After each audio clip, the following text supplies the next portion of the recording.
Okay, friends, colleagues, let's make a start now. Hi, thank you very much indeed. Hopefully everyone's had a chance to grab a coffee and possibly even a pastry. That's definitely going to be the last time that you get a free coffee off the Combined Authority, that's for sure. So this is brilliant. Thank you so much for coming today. As always, I guess with these events, especially a in-person event like this, you know, you start off worrying there's going to be too few people and then there's too many people, sort of worrying that it's going to get a bit too crowded, but actually I think it's hopefully it's just perfect. So that's brilliant. Thank you all for turning up today. It's fantastic to see so many faces that can't even turn their cameras off here today, as I guess we all have got a little bit used to in terms of these events in the past. So, you know, actually the purpose today is to try and make those connections. So we've got plenty of time for networking after the session this morning. So my aim, my goal is to try and make sure that we kind of keep things moving relatively fast, that we're in and out in terms of the main speeches within the next hour or so. Just in terms of a couple of words of introduction, I'm Rob Hamilton, Chief Economist at the Combined Authority. We've got a fantastic programme here today. I'm going to be passing over to the Mayor, Jamie Driscoll, in a couple of minutes. We've got an introduction from the Digital Minister. And then really what I'm most excited about, even more excited about than the opening speeches, is that we hear from a panel of businesses. So actually an opportunity to hear from businesses about what their issues, their challenges, their opportunities are, and actually what the types of support they can offer and have been offered in the past and how it can help them grow and prosper. So that'll be fantastic, I hope.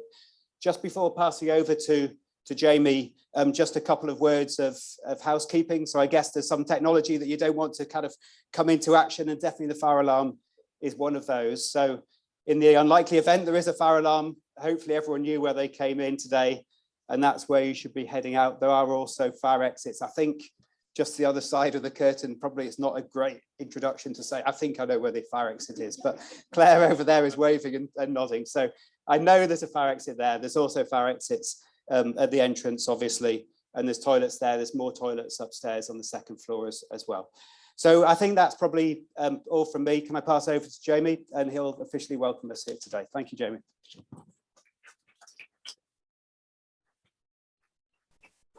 Thanks, Rob. Can everyone here at the back, first of all, obviously aware of people with different needs? It's great to see so many friendly faces, and it's even nicer to see a lot of faces who I hope are going to become friends and I don't recognise. It's amazing how the turnout lifts when you put bacon sandwiches on, isn't it? And apologies for this speech because it was written in about 10 minutes last night at 10 o'clock after frying pancakes. This is a tech audience. Who's played a game like Civilization, one of these resource management games? There's a few of you. Yeah, a lot of you. Good. In the past, these games, for those who don't know, you start your founding city often based around the resources that are found in the land. The coal, the agriculture. The reality, though, is no more like that. It was the case that if we look at Newcastle and our surrounding area, it was coal that powered our industry and the proximity to other minerals.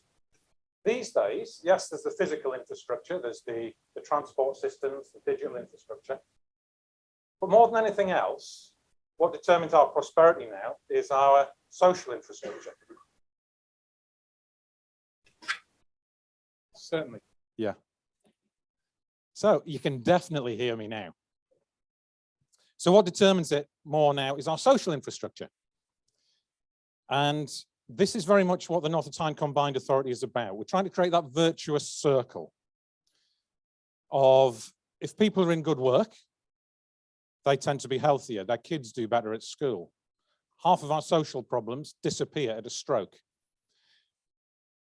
And that creates a more motivated and skilled populace with a sense of agency, a sense of belief about their own future, which creates a talent pipeline, which creates more good jobs, and so it goes on.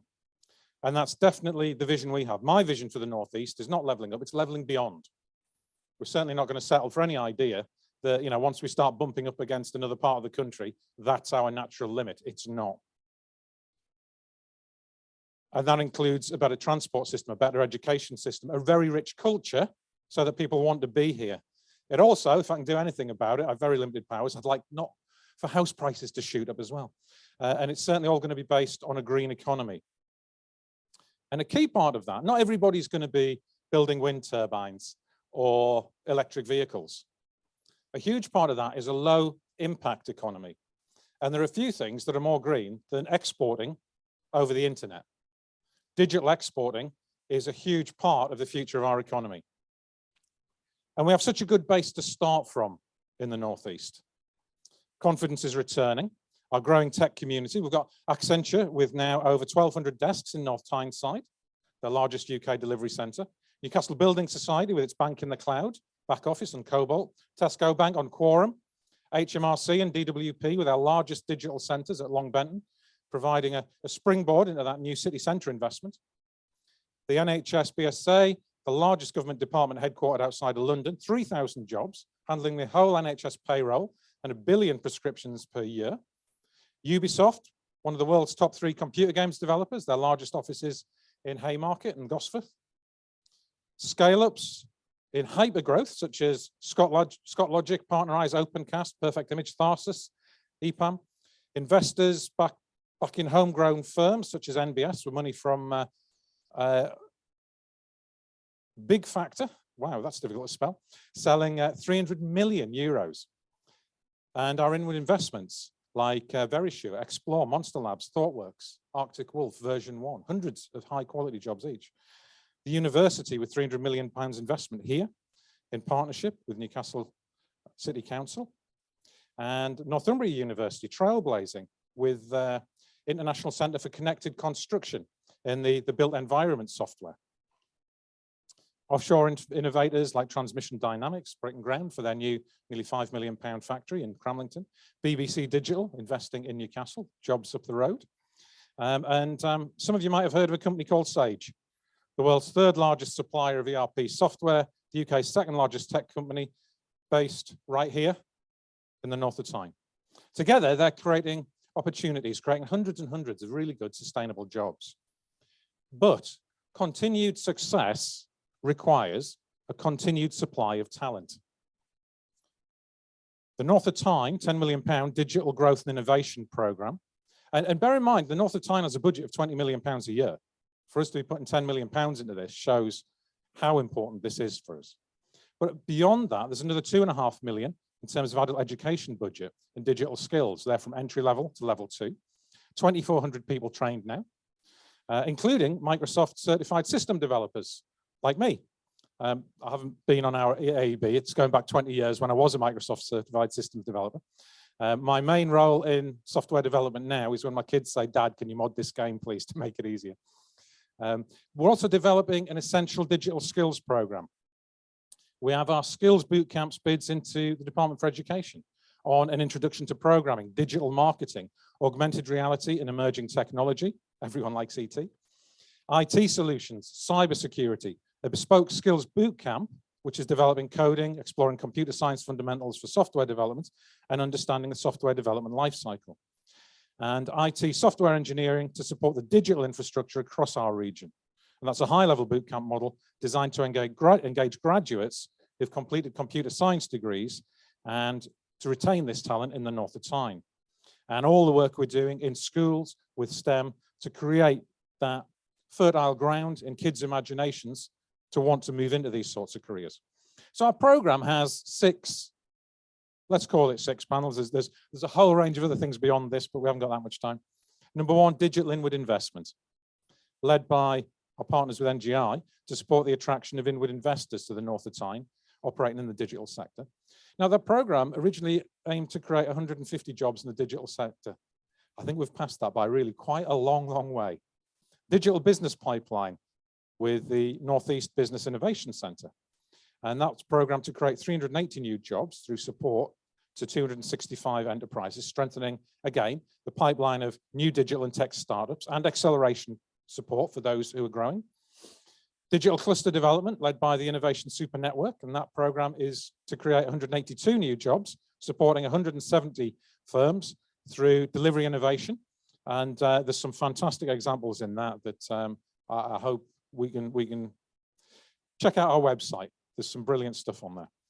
Talent engine led by Dynamo. This is creating another 150 new jobs to support 100 enterprises through an industry-led approach to address and meet current and future digital workforce needs. And it aims to open up better jobs in the digital sector to more residents and to coordinate the efforts in the overall talent pipeline.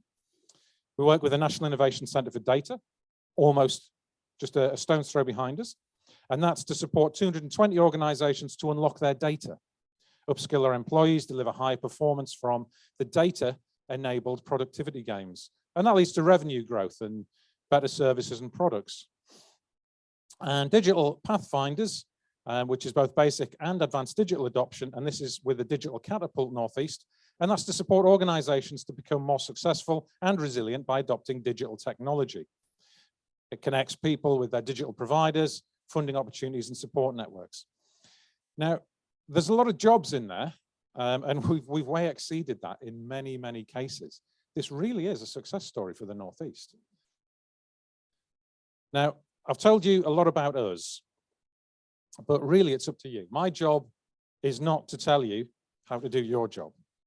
My job is to listen to you and to marshal resources and to plan and cajole and to advocate and influence government, and in some cases to directly invest.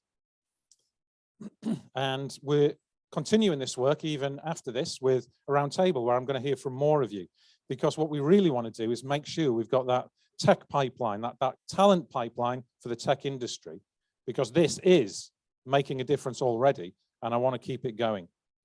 And there's so much good that can be done through tech. I was talking to people earlier, just in the meet and greet, about people who want to connect people, because human connection is very difficult in the world we've had, especially the couple of years we've had. Yet human connection leads to better mental health for people, better outcomes. And these are things that when people think of tech, they think of, you know, the stereotype, someone working away at a computer isolated. And if you think about it, we're more connected than ever. And that is the result of better tech. Better health comes from better tech. Better educational tools come from better tech. Safer vehicles, more efficient homes. All of these things are going to come from you, not from me. It's our job to help you. And I know the effect that tech had on my thinking. My experience as a software developer and database designer helps me now. That ability to process complex information. And it's the skills. And if we match those skills with people-centered values and emotional intelligence, we can build a bright future. Not from coal, but from mining a rich vein of talent. Thank you.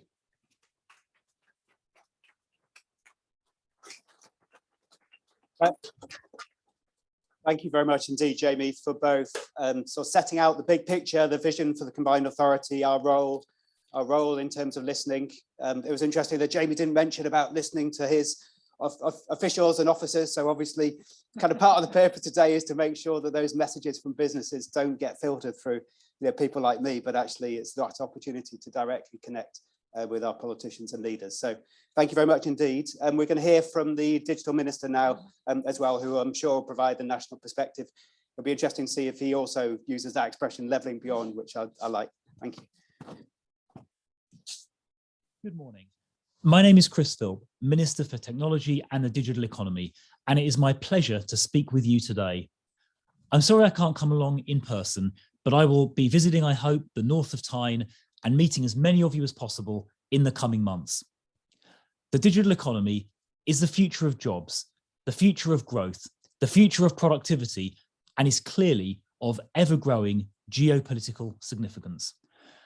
Our Prime Minister is personally leading the work to ensure the UK is a science and technology superpower, helping to create ecosystems such as the north of Tyne to foster tech growth and ultimately unrivalled innovation is therefore a top priority for the entire UK government.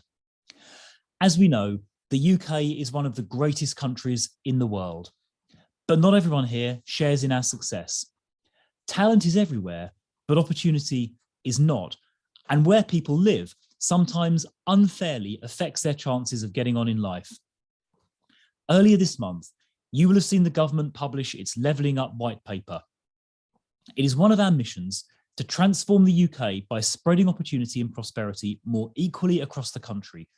And I will be championing the purpose and success of the UK's tech sector to help achieve this. That is why I am particularly pleased to be making this address today.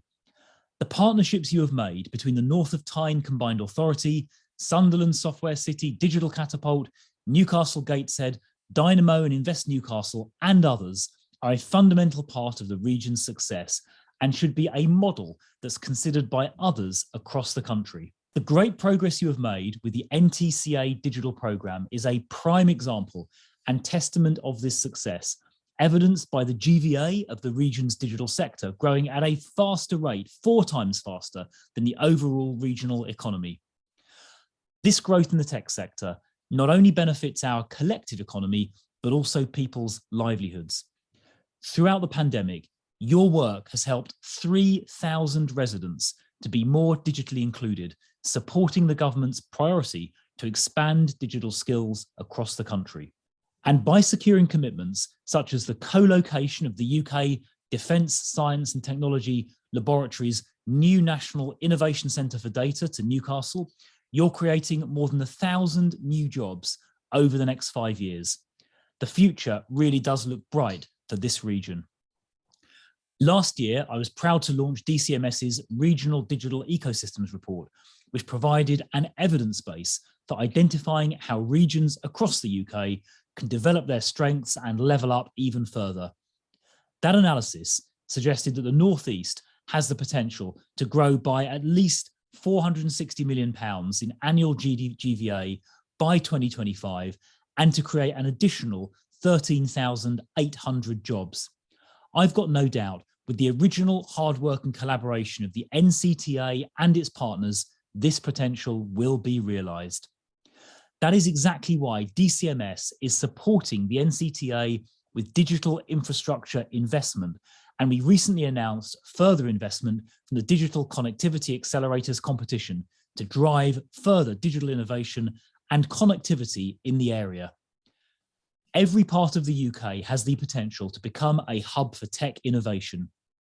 As Minister for Technology and the Digital Economy, I will do everything in my power to ensure that the right support structures are in place, working hand in hand with organisations just like the North of Tyne Combined Authority to enable this critical digital growth. I hope you all enjoy the rest of your day and look forward to meeting you in the future. Thank you. Great, thank you. It probably is not much point giving applause for a session held virtually, but that was great in terms of the recognition, I guess, from the Digital Minister of what's going on up here and actually that thriving ecosystem that we do have here. And I was particularly pleased actually that he called out and recognised the fact that we do have a range of partners that work together and collaborate together. And I guess that's what we're really trying to celebrate and to nurture through our digital innovation and growth programme. So Jamie's given an outline of the programme already. So I've just got a couple of slides that I can just elaborate a little bit further on some of the key elements of the programme, but I'll promise to be brief. So just in terms of that digital programme, so we're here today to talk about our growth and innovation programme. So that's the top box there. But it's important to recognise that, of course, growth and innovation, they don't happen in isolation. There's a need for infrastructure, and the Combined Authority was successful in getting investment from government to support infrastructure investment in Northumberland. It connects up publicly owned buildings, but then provides the opportunity for infill to improve residential access to full fibre. Talented skills has been mentioned lots of times already today, and I'm sure will be a theme of the discussion. Jamie talked about the role of adult education, about the skills boot camps, about making sure that, if you like, the mainstream skills provision meets the needs of the economy, and then indeed actually, provides those opportunities for individuals to maximise their talents going forward. So, and one of the advantages of devolution and the Combined Authority is the direct role that the Combined Authority can have in helping to address and to identify and prioritise some of those investments. And so we have a key role around the provision of adult education around skills in trying to make the existing system work a bit better. And then the final element of this chart here is around a future growth 5G and future connectivity. It's important that we look forward. Technology is always evolving. And I guess in the Northeast, we know that we're relatively far from London, the Southeast, and what often seems like the center of gravity when it comes to the rollout of new technologies. And actually, we're keen to try and make sure that we aren't behind the curve, and actually instead that we have the opportunity to see some of that infrastructure investment and the growth opportunities at the start of the curve rather than the end of the curve. So actually, to add to that £29 million plus 10 around skills and talent, the digital minister mentioned £500,000 of investment the government have just put in a couple of weeks ago around helping unlock 5G, about making it easier for telco companies to use the infrastructure that's here and to make it more attractive, a more attractive location to roll out those technologies. And in terms of our program, the digital ecosystem program itself, I guess when we were pulling this program together, we saw there as being 4 main components. Obviously, you have to start with people and skills and digital readiness. But then it's about the ideas, about the innovation, about nurturing those opportunities for growth and productivity. I've got here infrastructure and ecosystem. Of course, to an extent, that's the hard infrastructure, but perhaps even more importantly, it's the soft infrastructure. It's about the networks, it's about the connectivity, it's about providing, if you like, the environment to help businesses grow and prosper. And that's a lot of what we're going to be talking about today in terms of the support to businesses and to encourage them and enable them to grow. And then that final box, it's important that we don't hide our assets and our opportunities, and actually we're really clear about those strengths. Jamie outlined, half a dozen or so of those amazing companies we know are absolutely at the forefront of their technologies and are growing fast, and they're growing fast for good reasons here. They've got ideas, they've got talent, and they've got exciting plans going forward. And it's important that we shout up and talk up the sector going forward. In terms of those partners who are going to be delivering the programme, so we certainly don't feel that within the combined authority we have the expertise or the knowledge or the desire to be directly delivering programmes like this. So what we've done is we managed to pull together a fantastic array of companies and collaborators and organisations.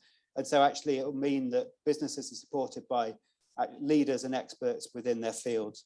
So Jamie's already mentioned about our programme. So we've got the data expertise within NICD. We'll be supporting over 200 companies to make better use of their data. We've got that digital adoption, and that's all the way through from businesses perhaps taking the first steps on that digital adoption ladder. That's so important.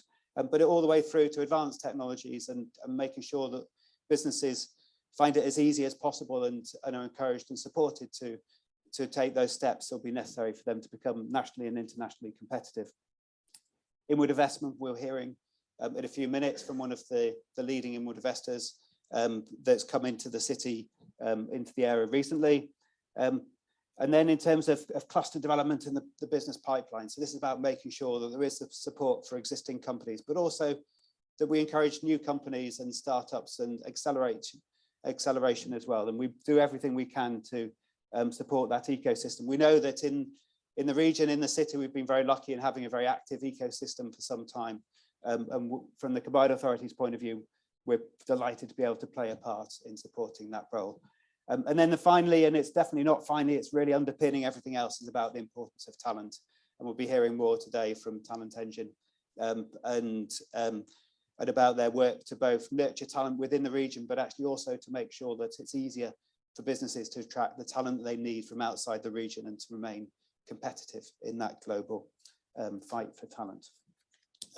So that was it from me in terms of an overview of the programme. I'm conscious that we've cantered through the programme quite rapidly, but the purpose for that is to, if you like, act as a segue to the panel, and then we'll be actually hearing, you'll be hearing from businesses that have actually either experienced some of these opportunities or on the growth trajectory, have got interesting stories to tell. So without further ado, I'll invite the panel to come up and join me at the front of the room, and introduce Susan, who will be chairing the panel for us today. Thank you very much indeed.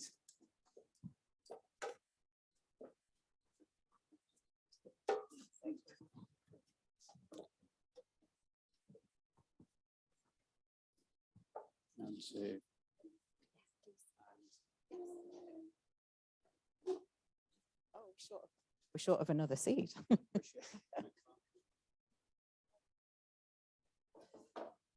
Okay, I just want to start by saying thank you to everybody for coming this morning. And obviously thank you for all of the speeches that we've had. I have to say this program, having become a little bit involved in it recently, is really quite pioneering, bringing together all of the established networks that exist in the Northeast to work together, to collaborate, to connect, build on the expertise that's there is something that personally I've found really exciting. And hopefully you'll take the opportunity to meet all of the partners in the networking session a little bit later. But now we're on to the panel, and what I want to do is spend a couple of minutes, each of us introducing ourselves, and we're going to be using Slido, which is why I'm hanging on to this iPad at the moment. So if you could get your mobile phones out, and please, if you've got any questions that you would like to pose to the panel, pop them through on the Slido, and then I'll be able to route them through to the appropriate people. So by way of a brief introduction, my name is Susan Bell, and I'm a very passionate Northerner. In fact, I was brought up in Northumberland. I cut my teeth at the Prescription Pricing Authority as a graduate, just over in Jesmond, I think it was at the time. And then I took myself down to London because that's where I thought opportunity was. So I spent 12 years at an investment bank in London, boomeranged back to the Northeast, joined a business IT consultancy called Waterstones just down the road in Durham, and became the chief executive. And we saw with a brilliant team of people, double-digit growth, profitable and sustainable growth for the business. And then last year I decided to leave and become an independent, and here I am now. So that is a 50-second introduction to my last 50 years, and I'm going to pass on to Matthew. Hi, everybody. I'm Matthew Lumsden. I'm the CEO and founder of Connected Energy. So I spent about the last 20 years in the clean energy, clean tech, renewable sector. What does Connected Energy do? We take electric vehicle batteries. As you drive in your electric vehicle and you charge it, the battery becomes degraded and it gets to a point where it will no longer provide you with the range you need. When the battery gets to that stage, we take it, we build up systems of multiple batteries, and we turn them into large-scale energy storage systems. So we've been spending the last, I guess, 5 or 6 years building that business, and are now, I guess, at the sort of scale-up phase where over the next 3 years we aim to grow fairly significantly and hopefully exit at some point in 25, 26. Hi everyone, I'm James Hall, Executive Engagement Director for Monster. So my responsibilities are for growing the business in the UK, and we've recently set up an office in Newcastle in November.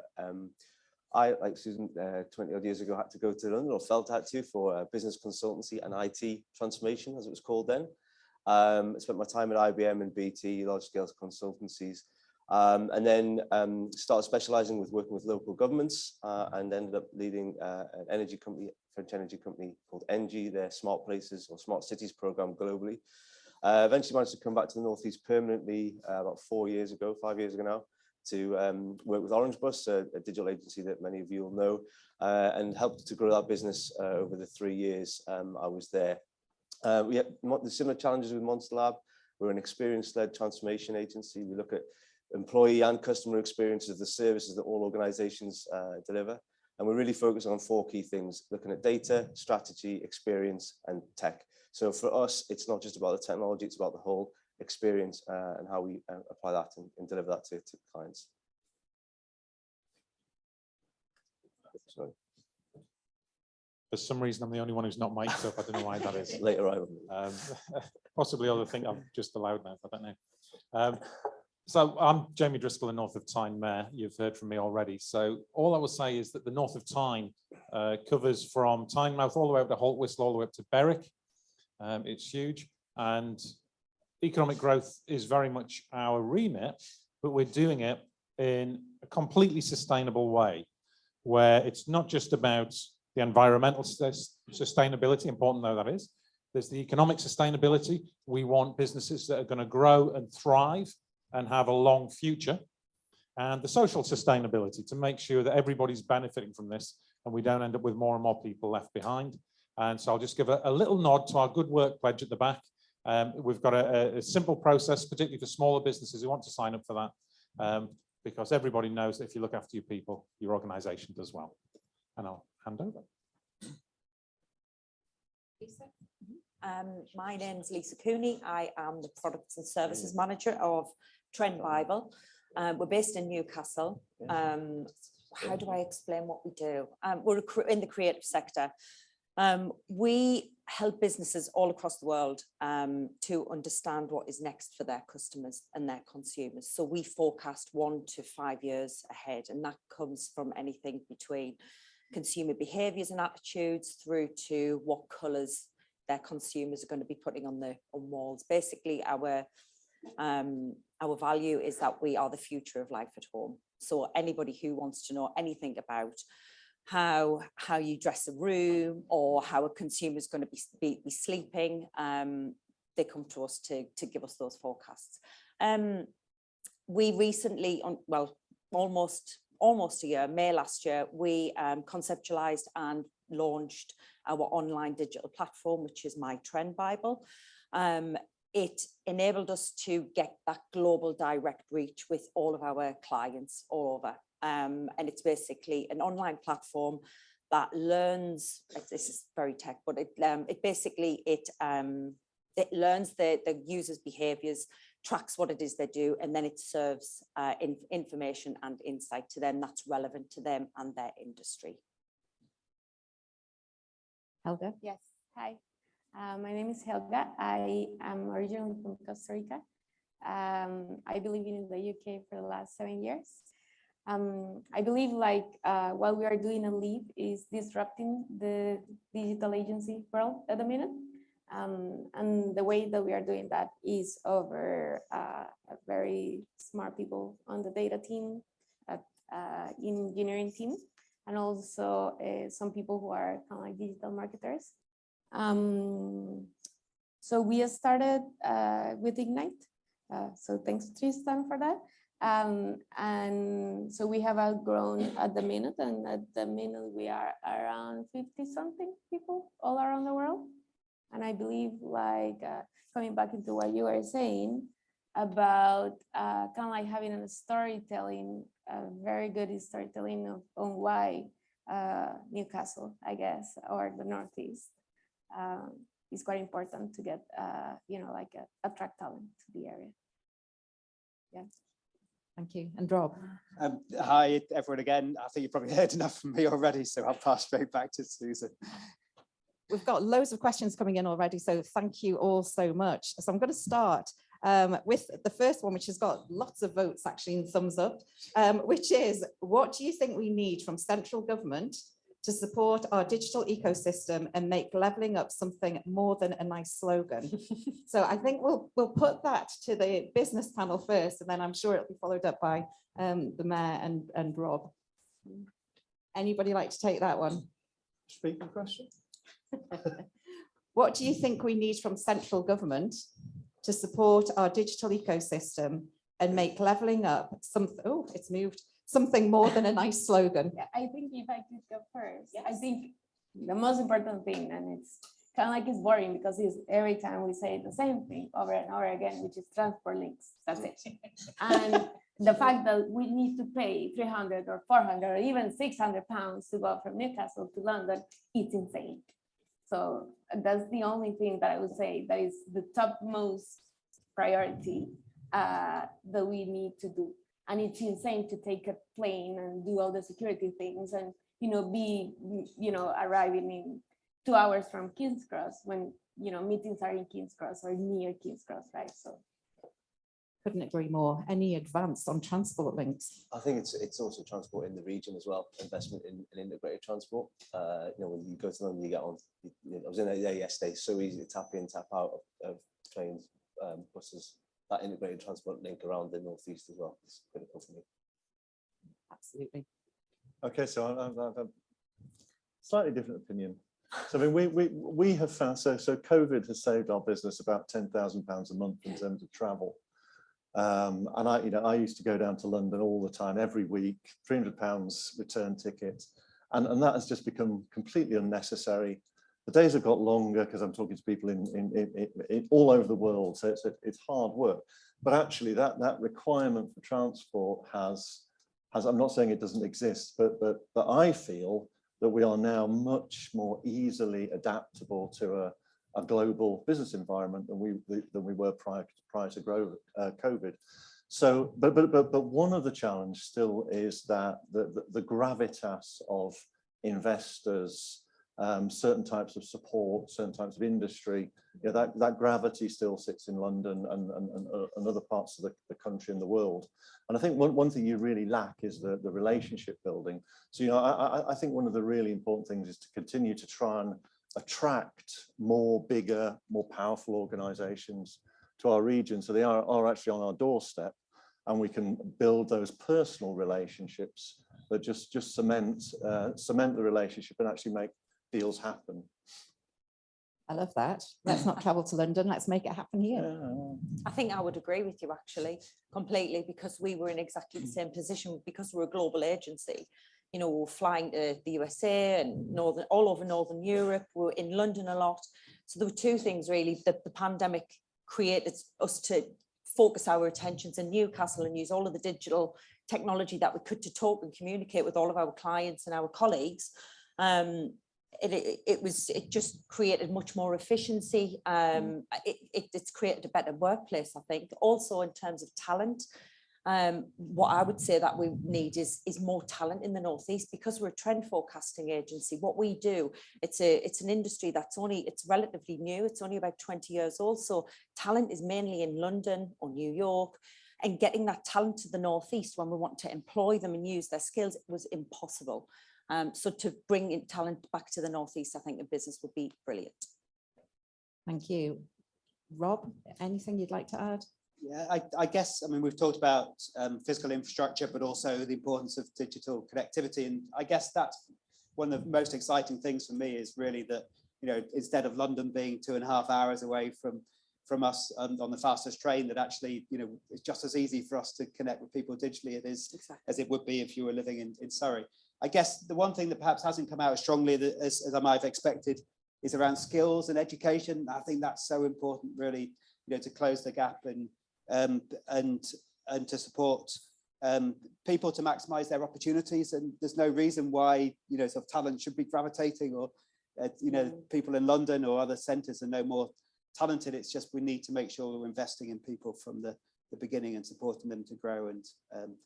And yeah, that would be my emphasis, I think. Yeah, thank you. We'll give the final word to the Mayor.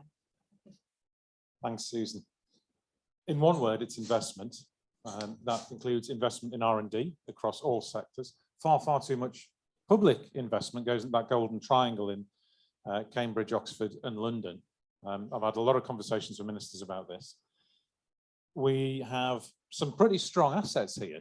The North Atlantic data loop comes ashore and goes through the Stelium data centre. We have 10 milliseconds lower latency than London, so we can do things.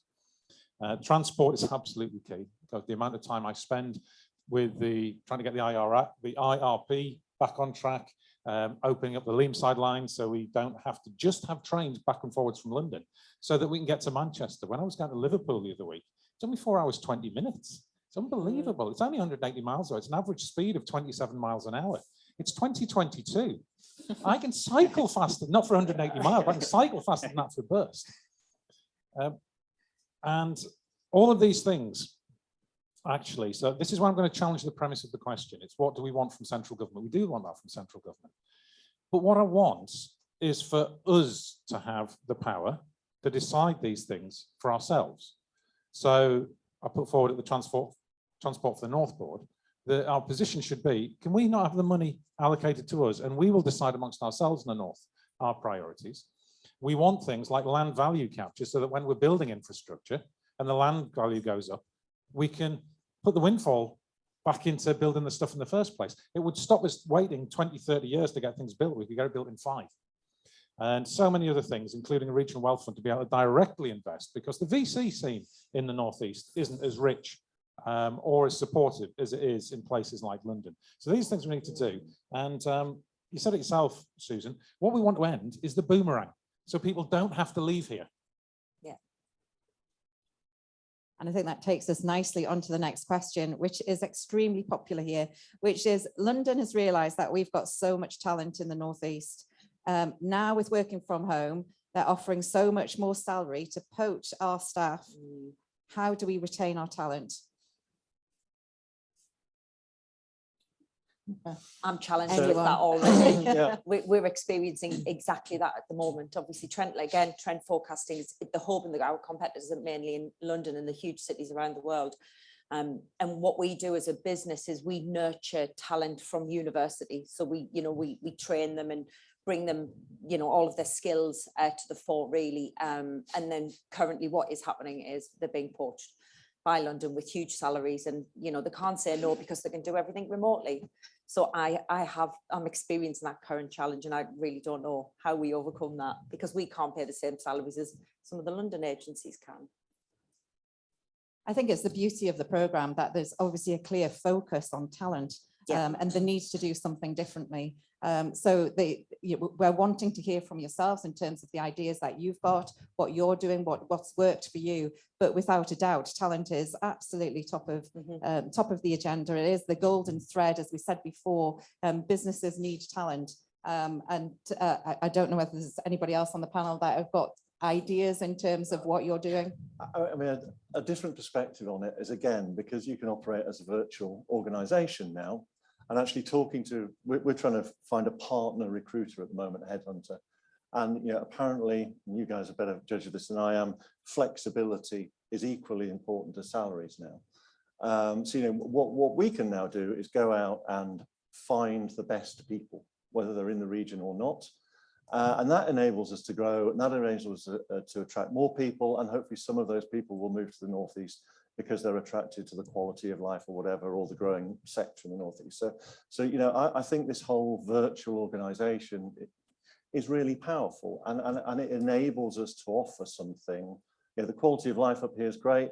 It enables us to offer a flexible package that people potentially can't have in London. So I think we've got to, again, play to the strengths we have here. And actually, if in the Northeast, because we're slightly more remote, we can really be effective at operating within a virtual type of organisation, then we'll exceed where more geographically focused organisations in London start to struggle. So I think we really have to look at that as an opportunity. I pretty much like to agree with Matthew there, and the premise is absolutely correct. You've got to look at this from a number of sides. When I talk to mayors all over the world, people building strong links with Bavaria, places like that, everybody tells me they've got exactly the same problem. People are moving virtually. One of the things that we have as an advantage is we have a quality of life for a much lower housing cost than other places. And if we can get talented people here, even if they are digitally commuting, then we can start to build physical connections. Because, and I think this was caught to Matthew's point, is if people are going just for some more money, then that's always going to be a problem. But what is the extra that you bring? And if we can bring together a connected human infrastructure, meeting like this, talking to each other, value adds, sitting, sharing ideas, and there'll be someone in this room who probably has the answer to this problem. And that's what we need to unlock, this sense of being a place.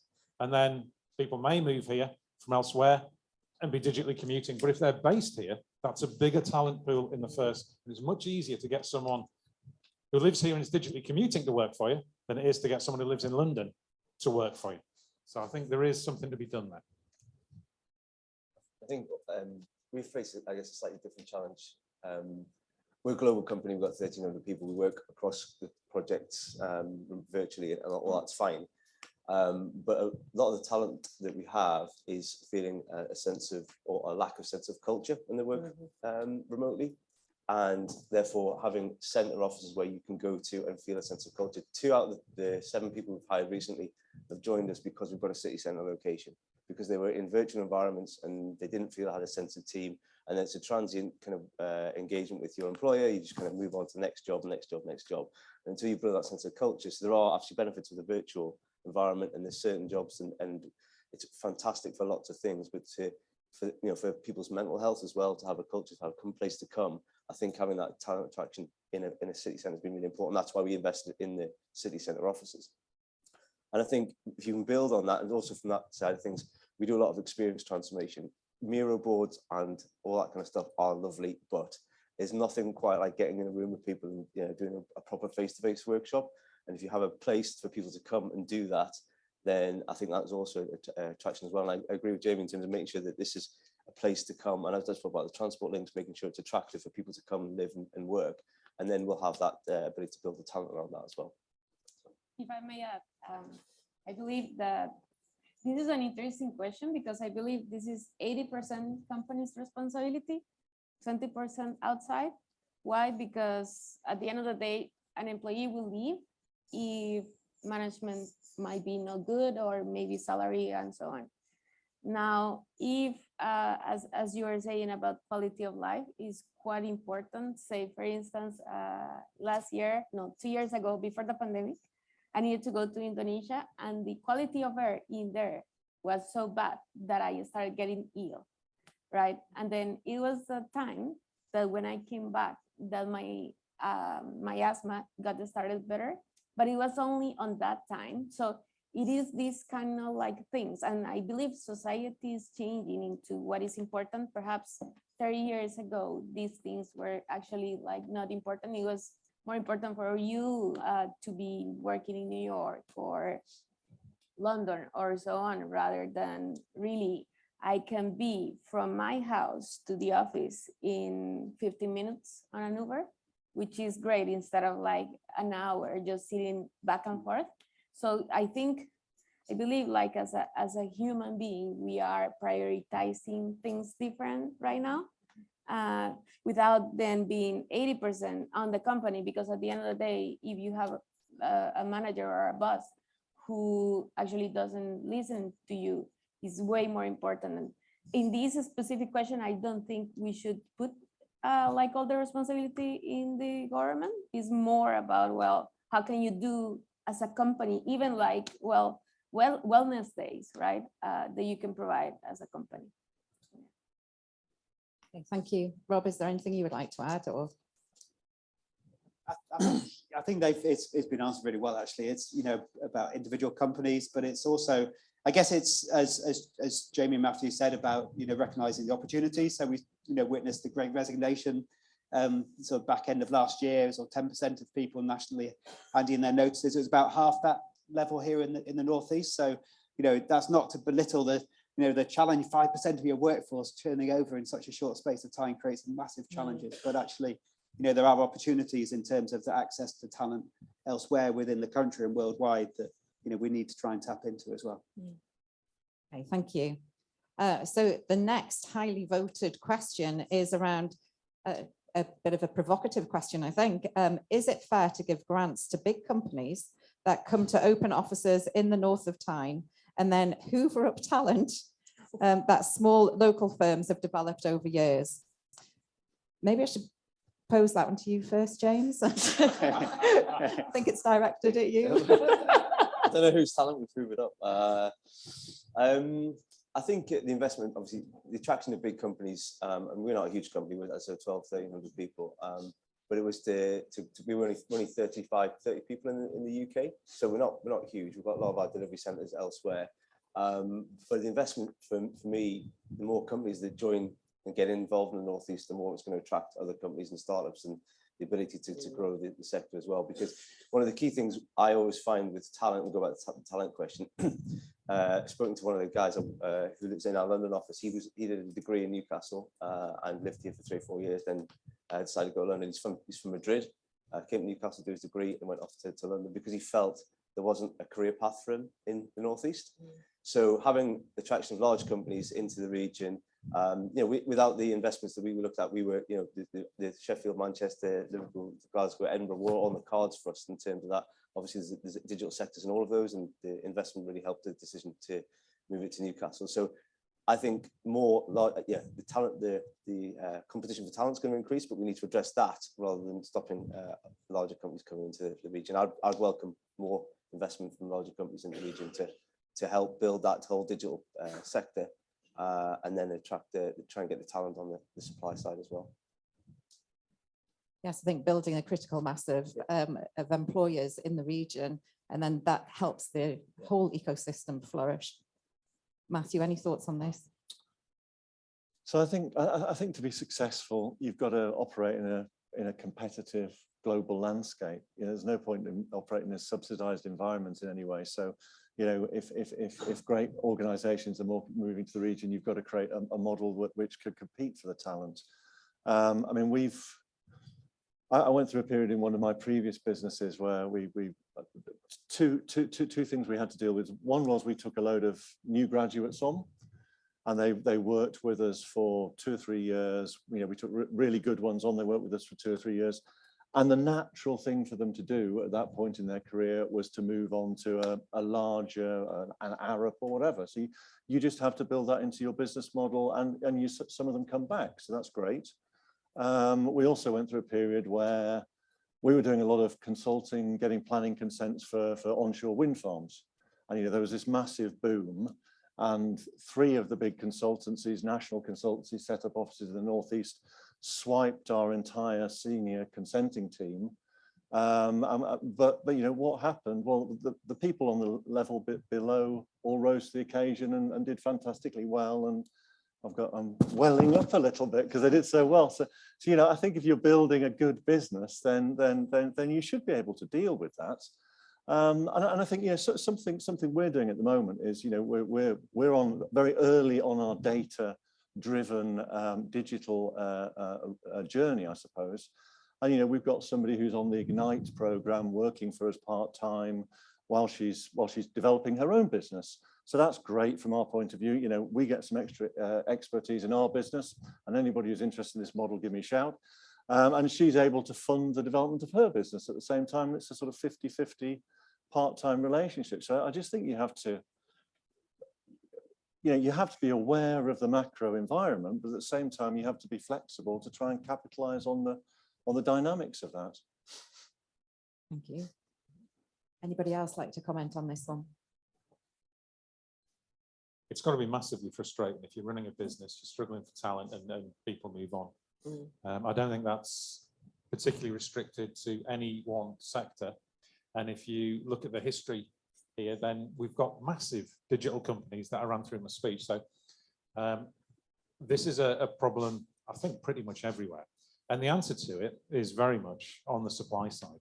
So we've looked at the program that we've been talking about today. I don't think it's still up now, but the points on Rob's slide, everything we're doing to create the talent. And this would occur whatever size the tech industry was at in the Northeast. If it was a small tech industry here and someone moved in, then it would create new jobs. If it's a large tech industry and people move in, then actually, if we've got a bigger pool, it has less of an effect. So it is about building a big, strong clustering effect. And what we really want, and this is where we'll solve it, is to not have people here being Geordie boomerangs, moving away and then coming back at a certain point in their life. And what I want to get to is for us to be known as the digital centre. So people may have been to university in Bristol, London, wherever else, and they think, yeah, I think I want my career to go in the Northeast. I want to live in Newcastle because it's brilliant for so many reasons. And to just have us as the default place where people want to develop a career, where we've got so much talent. And the nature of the digital world is if people like it here, they probably don't even have to move away to work. So I think that's where the future lies. I think for me, being an outsider, right, not being born here, one of the things is the definition of success and how, you know, Northerners, you know, like all people, Northerners think that if you are successful, you need to go to London. And I've seen this like all across, and me not being a British person, I ask why, right? Why you need to go to London to be successful? Why not here? So it's more about changing, I guess, and this is going to take a lot of many years, which is changing the mindset into, well, why cannot you be successful in your own hometown, right? And perhaps, yes, you just need to take a train or a plane to grab opportunities, because yes, I might disagree with you in terms of kind of like opportunities. It's going to take many years. We're talking 20, 30, 40, 50 years to get the same opportunity in London than here.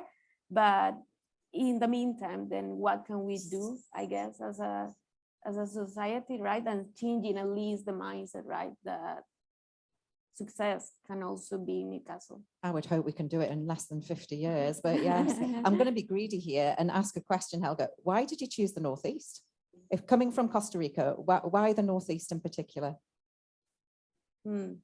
Yeah, so when we came in here, we came on a program, on a special program, and we were able to choose out of, I guess, 8 cities around the UK.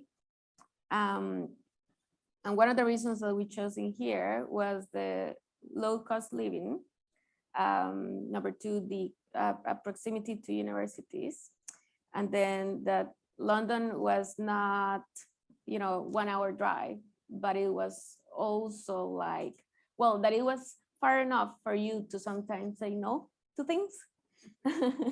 And then, like you have this kind of like thing where you just plan ahead when you need to go to London, and then you go back. So I guess those were the 3 things. And at the end, like we really, I guess me as being a Latina, we really like the friendliness of the Northerners. So yeah. We're definitely a friendly bunch. Yes, thank you. Any other comments on the last question? The risk of being slightly controversial, I mean, is there anything the matter with the Geordie boomerang? I mean, in my view, somebody that starts here, goes to university here, goes and gets some experience in overseas or in London or wherever, and then comes back to the Northeast is a bloody valuable asset. So, I think so long as some people stay, but actually making sure those boomerangs come back again is actually the important thing. It's the net flow. Yeah. Okay, next question. The Jeremy 1 and 2 funds have been crucial in providing investment to support companies in the Northeast. What can we do to replace them once these funds have come to an end? I think that's one for you, Rob. That's great. So I get all the exciting questions. I guess it's been filtered first. And then. So hopefully everyone knows about the Jeremy funds, the Northeast funds. So they've been really crucial in providing access to finance to businesses, equity investment, some loan investment as well at different stages. I'm kind of keen to make sure that some of those, those opportunities remain from the combined authorities point of view. We've recently set up a fund that's targeted around green growth. I recognise that's not necessarily the sort of central focus of many of the businesses in this room, although I recognise what Jamie said, actually, that digital businesses are often green businesses.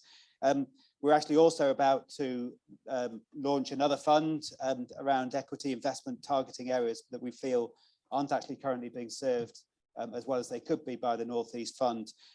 But I guess kind of going forward and thinking about the Northeast Fund in 2024, when in 2023, back end of 2023, when the existing fund is likely to come to an end. I guess so myself and other colleagues were in conversations about trying to make sure that the kind of the funds and the funding continues. It might be in slightly different formats, it might be in different brands, but really kind of ultimately what is absolutely necessary here in the region is local fund managers that are invested in the region, that understand that the opportunities in the region and actually really want the region to succeed. And that's why I feel very passionate about making sure that we build on the legacy of the Northeast Fund. Thank you. This is something we identified as a major problem. Rob's run through some of the things we're doing there. In addition to that, we have our Access to Finance Fund, which is September, I think we organised that, and we're working actually to make that available soon, so that happens. There is an issue with obviously the European-based funds. They're just no longer going to be available in the future. That's a consequence of political decisions made in Britain. And the longer-term solution to this, if you just Google Jamie Driscoll Regional Wealth Generation, I wrote a paper that the RSA have published that goes through a lot of this sort of stuff, what needs to happen to make sure that money's available here. We're on it, it's happening. We're talking to some of the big pension funds about making sure that there's good equity investment, and these things are available. So we are on it. Thank you. Here's an interesting question. What's been the most significant tipping point in your business, and what advice would you give others hoping for similar success in digital? Who would like to start? Lisa? Oh God, there's a few. The tipping point for us as a business was the pandemic. For obvious reasons, we've got 3 product streams in our business, and we were largely, pre-pandemic, we said we were a global agency that did trend forecasting, and we were, but we were traditionally offline. So, our global reach just meant creating a book and sending it to Hong Kong or sending it to New York. The pandemic hit and one of our product streams dropped dramatically. That was consultancy. And we had to really rethink how we focused our energies onto another one-to-many product, which was an online product, which was My Trend Bible. And the tipping point for us, what I think was about, it's actually only a few months ago, really. We've migrated all of our offline products. So all of that time and energy that we were all doing, creating materials and patterns and colors and books, that's all now in an online platform. And I think the moment for us is being able to talk and reach directly to those big brands, small and big, all around the world directly. And the amount of time that we have saved and all of our resources now been refocused into the digital platform. We've all just sort of had a light bulb moment of like, why didn't we do this before? But the pandemic forced us into it. So in a way, the pandemic was really good for us. I would say that was the tipping point for us. Thank you. And that was something that you did in conjunction with Digital Pathfinders. Yes. So reimagining the business, transforming it through digital. Yes. So, I always told all of we've got 20 people in our team in Newcastle, and none of us is very big in expertise in tech at all, actually. So having Digital Pathfinders to support us and give us that consultancy was really, really valuable. And I think what I tried to explain to our team in Newcastle and to, we've got trend scouts all over the world, as we are learning about this new digital platform that we've got, and as we're this huge learning curve for us, having to basically have all of our products into this thing. What I try to explain to people is, I'm not the head of tech at Amazon. I haven't come from anywhere where I know what I'm doing. And I think the support of Digital Pathfinders and the North Tyne funding we got was invaluable, because they've really, really given us the confidence to say, yep, we can push the button on that and go. And it's completely transformed our business. Thank you. So if that resonates with anybody, Digital Pathfinders is here. Please, they're waving at the back. They've even got cupcakes. So yes, come and grab a cupcake and have a chat. Helga, what was the tipping point for you? I believe over the last 2 years, there is a specific topic that has been, tipping point for Liv, and that has been mental health. Why? Because even the fact that we are 100 people in here, the fact that we have been closed indoors without not even meeting 5 people gives social anxiety, right? And just caring about our people and the mental health that overtook this. Even there were some people that were living alone, and so it's at the end of the day, I guess it is not seeing people by taskmasters and just taking tasks and that's it, but seeing kind of apart from me being a CTO, I am a wife, I am a daughter, I am all these things that actually is the integral Helga, which at the end, if you want to maintain happy employees, is how, not only, well, obviously I need to make money for the business, of course, but is how do we make it more integral, right? And then how do we really care? And we don't have any taboos to talk about mental health. So yeah, that's for me. Yeah, incredibly important, and particularly so over the last 2 years. I'm going to do a shameless plug because Helga, you're part of the Ignite alumni, aren't you? So you went through the Ignite program back in 2014. And we've got a number of the new pre-accelerator cohorts in the room with us today. So people that are interested either in the pre-accelerator or the accelerator, again, we've got the Ignite team here. They've all been there, done that, got the hoodies on. So if you want to engage with them, they're actually doing some mentoring in today's session or in the networking a bit later. But that's for people like Helga, where they've had an idea, they're a founder of a business, they want and have the ideas to scale quickly. And I think the crucial thing with Ignite is that they can put you in touch and partner with a number of funders and the expertise that's out there in the business community. So please seek them out. I'm going to move on to you, Matthew. What's been your tipping point? Okay, so I'll do the Nick D plug. Yes. Oddly enough, the tipping point was when we figured out how to make some money. And you know, we've spent a lot of time developing hardware and control systems so that we can control hundreds and thousands of batteries to operate as one aggregated system. But ultimately, what we found the business comes down to is the fact that all of these batteries that we control are very, very slightly different. So actually understanding how you capitalize on that difference between the batteries to maximize the value you get out of each individual battery and combine them according to their costs and their performance characteristics is where we will ultimately make the money. So it's about taking all of that detail, understanding it and aggregating the batteries effectively. So, I mean, in terms of this digital, I'm sort of moving from the abstract to slightly less abstract at the moment. So I'm not the person who has the detail on this, but we've been working with, we kind of had the concept, okay, there's this differential between batteries, that's where we make the money. And the process we've been through now is working with Nick D to help us, I suppose, understand what we don't know, understand what skills we need in the business. And my role has been to say, okay, well, how do we turn that into a business model? So we've now built up a team of a couple of people working on that now. And I mean, I'm just going through closing a fairly large scale funding round at the moment. And I mean, what has been absolutely a fundamental difference in this funding round has been that I've not been saying, okay, we're going to make money by selling these bits of hardware. It's about saying, well, okay, we've got this enabling technology, but what we'll actually do is make a recurring revenue over the next 30 years on the batteries we feed through these systems. So, you know, the support we've had from Nick D in understanding how we can actually realize this value stream has been really important, and I mean, you know, has completely pivoted the business. So that's been quite exciting. It's been something to keep us going over the last couple of years. So. Thank you. And James? I'm not sure it's a similar answer for us, but I think we only came together as a brand last March.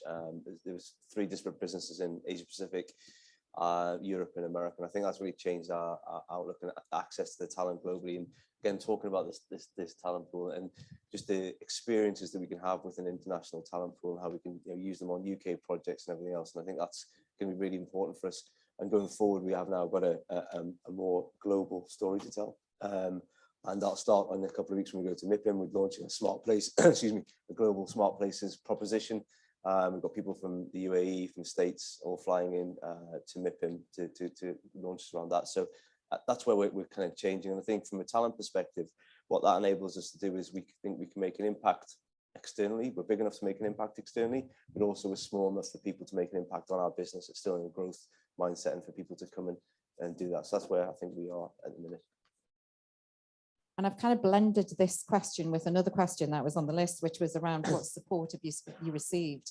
So we've obviously heard Digital Pathfinders, Ignite, Nick D, and it was inward investment from your perspective. Yeah, so we went with NGI, and I think that was pivotal to the investment in Newcastle, but also since then, access to the events, access to people in Northeast, the MIPIM event, etc., has been pivotal. And it has had a big impact on our leadership globally, and they've seen what the investment's been and the desire to bring organisations like Monster to the region.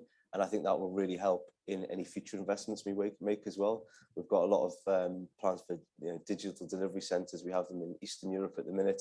We will be looking to build a digital delivery centre in the next 3 to 4 years in the UK. And I think the investment and the desire shown by Invest North East and the NTCA will help position Newcastle be the site for that as well. Thank you. So we'll change tack slightly here. So whilst we level up, how do we ensure that social diversity in our talent is maintained and that we avoid a widening skill gap?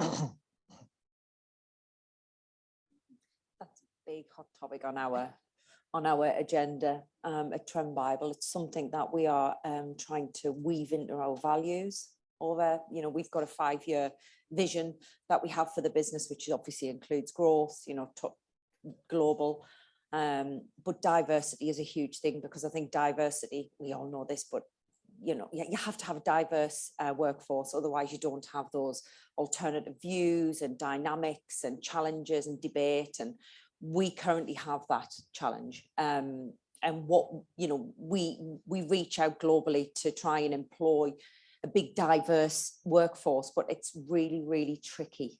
And I would love to hear what everybody else has got to say on that, because we really struggle with that. I think it starts with job descriptions. So just to tell you on my side, our data plus tech team is around 60% female, and it's about not putting boundaries and not like the copyright that you do over the JD is quite important, and also how do you make the recruitment process also being comfortable for females. I guess this is not like social diversity, is more about females versus males and so on, but it's more about how do you get into this neurodiversity, which is more important than someone from Costa Rica than the UK, rather than just kind of like, well, trying to tackle a specific one. There is a lot of stories on how you should make kind of like job descriptions being as flexible and open as possible as to people, right? But then also it goes into the thing where, well, you shouldn't ask for a candidate to spend 2 days or 8 hours in a test. Then he could spend it somewhere else, right? That amount of time. So it's about how being also empathetic with someone that is looking for a job, and then like also like even that could be someone that could have a baby, that like all these variables apart from the job. Thank you. So yes, the gender side and obviously looking at it from a role modeling, 60% female, that's I think that's really quite extraordinary anywhere in the country, never mind unfortunately here in the Northeast. But in terms of the skills gap, I think the part of the question is also around how do we make sure we're not widening that? How do we bring people that are non-digital into elevated digital positions? So any thoughts on that? Well, one of our QAs, she came from a social media background. She holds the biggest community fan for Justin Bieber, and she didn't have any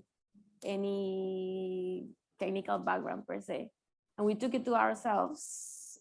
She is actually from Wickham, so we took it to ourselves, and we leveled her up during 2 years, 3 years, and I guess at the end is how you build also confidence into the employees, and how do you make them feel that they are in a safety work environment where they can express themselves but also grow, right? So if I could say something, is the safety net that you can provide to people to grow, and then to even make mistakes. Yes, like everyone made mistakes, and you cannot expect someone to be A+ player from day one, but it's how do they kind of like, how do you learn from the mistakes, but you don't dwell on them, but rather than keep iterating faster. Yes, absolutely. I think a key principle is or something that we've lived by is you can train people. I think it's having the appropriate attitude and the inquisitiveness in terms of wanting to learn, and that lifelong learning is so important. Cross-training moving people with, mid-career changes. And as we've heard, so many people have moved on in the last year, and I'm sure have been moving on to different walks of life. So anything from yourselves in terms of the diversity or the skills gap? I think just to reiterate your point about the attitude and the digital sector 10 years ago, there's very few people have been employing the same skills they've had 10 years ago now, and very few people now will be employing the same skills they've got in 10 years time. So yeah, in terms of how we get people into the sector with the right attitude and wanting to learn and lifelong learning, and then skill them up, and I think that's how we need to work as businesses. Yeah, from a diversity perspective, OneSlab got 55 different nationalities across its portfolio. So we get different views from everywhere and trying to build those together into what's needed. But I think we've got a lot of investments. For example, in Vietnam, we've got a coding school for underprivileged kids, and we do something in the Gaza Strip as well. So we do investments in the type of thing, and over time we like to kind of think about how we can do that. But it's not about necessarily the skill set you have. As I said, I don't think the skills are going to be the same in 5-10 years time. So why not bring the people in with the right attitudes to learn those skills and to experience hires? Thanks, Susan. There's earlier on when I was talking, I was mentioning a lot of the things we're doing in skills boot camps in terms of from the social, different social classes and disadvantaged backgrounds, bringing people in. But the flip side of recruitment, of course, is retention. And that's a key part of building a diverse workforce. Now, it's not a tech business, the North of Tyne Combined Authority, but we have a staff team. We're an organisation like any other. And a large part of it has been about getting that right blend between bringing people in and internal promotion, because you need both, about making sure that it's family friendly and friendly in other ways, adapting the work pace appropriately for people with varying needs and disabilities. I think we've been successful on the basis that one of the things I can say is we have a gender pay gap of 0. There's not many places that have achieved that. I've had the red card. I think we're running out of time. So there are a huge number of questions that haven't been answered here. What I would say is that we're all staying until at least 11:15. And there's obviously all of the key partners present, so please do engage with them. So I think in wrap up, is there any, would you like to say a couple of final words? No, everybody wants to run. I think it's been good to hear and listen to different other experiences as well. I think if we can, as I said, I always think that working collaboratively as a region is the most important thing. And we've got enough battles to win externally. We need to collaborate. So bringing everything together is really important, I think, across all different digital programs and businesses as well. I would say, I want to say something actually. Yes, I think something that I've learned over the last couple of years, especially as we've basically did a lot of digital adoption, is do your research and reach out to all of the funders and all of the help that's out there in the Northeast, because until 12 months ago, I had no idea that there was so much support that would help us get to where we are. And we're now a growing successful business. So reach out. The only thing I'd say is when you're running a business, the temptation is to look down and focus on what you're doing. Once in a while, just look up, because whatever problem you're facing, someone else is facing it too. Ask. People are remarkably generous with their time. They might not let you have their staff or their IP, but they will help with advice and support. Well, thank you. I think that concludes the panel. So can we please thank the panel for their time this morning?